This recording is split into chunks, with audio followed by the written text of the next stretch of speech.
اے محمد کے ماننے والوں، ذرا سوچ کر جواب دو، کیا دیا ہے تمہارے اللہ نے تمہیں بھوک اور غریبی کے علاوہ؟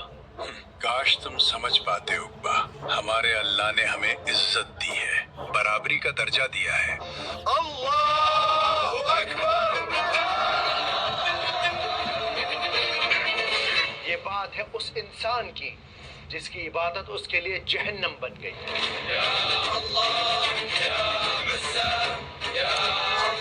کیا تم اسی طرح جاؤ گے طواف کرنے؟ ہاں بالکل ایسے ہی جاؤں گا۔ دماغ ٹھکانے ہے تمہارا؟ یہ کپڑے پہن کر جاؤ گے کل؟ ان کپڑوں میں کوئی پریشانی ہے کیا؟ ارے اتارو یہ گناہ والے کپڑے، اللہ کے گھر کا طواف ویسے کرو جیسے تم دنیا میں آئے تھے۔ تمہارا مطلب بنا کپڑوں کے؟ ہاں بالکل۔ یہ بات ہے اللہ کے اس احکام کی جس نے دین اور دنیا کو ایک ایسی گانٹھ میں باندھ دیا جس کو قیامت تک کھولا نہیں جا سکتا۔ چل بیٹا، شاباش، جلدی سے وہ خراب والی کھجوریں ان اچھی کھجوروں کے نیچے لگا دے۔ یہ تو غلط ہے نا بابا؟ ارے بیٹا، کاروبار میں یہ سب چلتا ہے۔ چل جلدی لگا دے، میں نماز پڑھ کر آتا ہوں۔ یہ بات ہے سورہ ماؤن کی۔ أرأيت الذي يكذب بالدين بچپن میں قرآن کی آخری 10 سورتوں کو یاد کرنے کے باوجود بھی ہم میں سے نہ جانے کتنے لوگ اکثر سورہ ماؤن کو بھول جاتے ہیں۔ سعدیہ، آپ سنائیں سورہ ماؤن۔ قل یا ایہا الکافرون لا اعبد۔ سورہ کافرون نہیں، سورہ ماؤن۔ اور آج ہماری سوسائٹی میں نہ جانے کتنے ایسے مسلمان ہیں جو اکثر یہ سوال پوچھتے نظر آتے ہیں۔ اوکے، ان اسلام دین اور دنیا کو لے کے چلو۔ What is more important, دین اور دنیا؟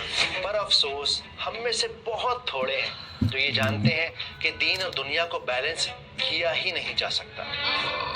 کل ایک صحابی بتا رہے تھے کہ سورہ ماؤن میں اللہ اور اس کے نبی نے بتا دیا کہ دین میں ہی دنیا ہے، تو کیا اس کا مطلب یہ ہے کہ دونوں ایک ہی ہیں؟ اور نہیں تو کیا۔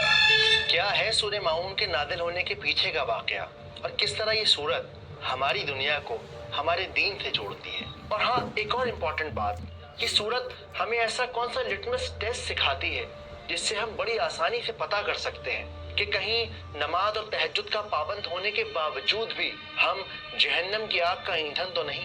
سلام حافظ جی، 3 مہینے ہو گئے، اگر آپ پیمنٹ کر دیتے تو مہربانی ہوتی۔ اوے سن، مل جائے گی تیری پیمنٹ، ابھی کام ٹھنڈا پڑا ہے۔ اگلی بار فون کرے تو گالی بک کر فون کاٹ دینا، پریشان کر رکھا ہے۔ اور سب سے زیادہ امپورٹنٹ، 1400 سال پرانی اس سورت کا آج ہماری زندگی میں کیا کام ہے؟ ان سب سوالوں کے جواب جانیں گے اس ویڈیو میں۔ أرأيت الذي يكذب بالدين فذلك الذي يدع اليتيم ولا يحض على طعام المسكين۔ اسکالرز کہتے ہیں کہ سورہ ماؤن مکہ کے اس دور میں نازل ہوئی جب عاص بن وائل، ابو لہب، ابو جہل جیسے لوگ کعبہ کے ذمہ دار تھے۔ وہ کعبہ کی دیکھ بھال کرتے، حاجیوں کے حج کا انتظام کرتے، یمن اور شام کے سفر کو مینیج کیا کرتے، اور ان دنیا بھر میں کیے جانے والے تجارتی سفروں سے، مکہ میں کیے جانے والے حجوں سے ہونے والی کمائی کو مکہ کے عام لوگوں کی ترقی کے لیے استعمال کرتے۔ اے غلاموں، یاد رہے، حاجیوں کی خاطرداری میں کوئی کمی نہیں رہنی چاہیے۔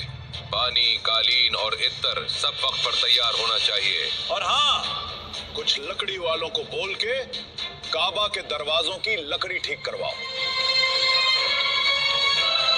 مگر یہ سب ایک جھوٹ تھا، ایک فریب۔ اصل میں گزرتے وقت کے ساتھ ان لوگوں نے اللہ کے گھر کعبہ کو سیاست اور کمائی کی دکان بنا دیا تھا۔ بنو تمیم کے لوگ کپڑے اتار کر طواف کر رہے ہیں۔ کوئی بات نہیں، وہ جیسے حج کرنا چاہیں کرنے دو۔ انہیں ناراض کرنا مطلب کاروبار کا نقصان۔ اس کے علاوہ کعبہ کے لگوائے ہیں، جا کر ان سے کرایہ وصول کر لو۔ جی بہتر، چلو چلیں۔ ہر گزرتے دن کے ساتھ یہ لوگ بد سے بدتر ہوتے چلے گئے۔ یہ غریبوں کو کھانا تو کھلاتے لیکن دکھاوے کے لیے۔ یہ مسکینوں کی مدد کرتے مگر دکھاوے کے لیے۔ یہ کعبہ کا طواف کرتے، اپنے بتوں کی عبادت کرتے مگر وہ بھی دکھاوے کے لیے۔ دعوت بہت لاجواب۔ جلدی جلدی بولو، اب کیا مانگنے آئے ہو؟ قاسم کے گھر کھانے کو کچھ نہیں ہے، اگر آپ تھوڑا اناج دے دیتے تو مہربانی ہوتی۔